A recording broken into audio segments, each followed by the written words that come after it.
क्योंकि लग रहा है कि एफए का टेस्ट इसी महीने में होने वाला है 13 दिसंबर के बाद रोल नंबर तो आप लोग डाउनलोड करने लग जाएंगे। लेकिन अगर आज तारीख है 4 दिसंबर, प्रेडिक्शन दे रहा हूँ, नॉट कन्फर्म, 7 दिसंबर से अगर लॉकडाउन लगता है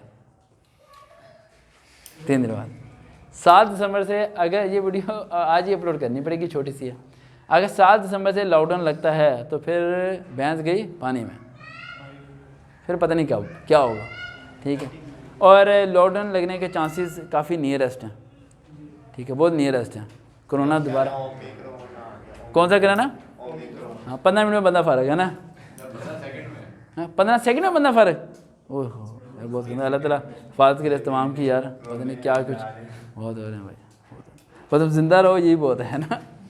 तो एफए वाले अपनी तैयारी मुकम्मल रखें, यूट्यूब पर सर्च करें FA test preparation sir Waqar with, video मिलेगी उसे फॉलो अप कीजिए ताकि आप तैयारी करके रखें और 13 के बाद उम्मीद रखें कि टेस्ट हो जाएगा। देखते रहें चैनल सर वकार विद। अल्लाह हाफिज़।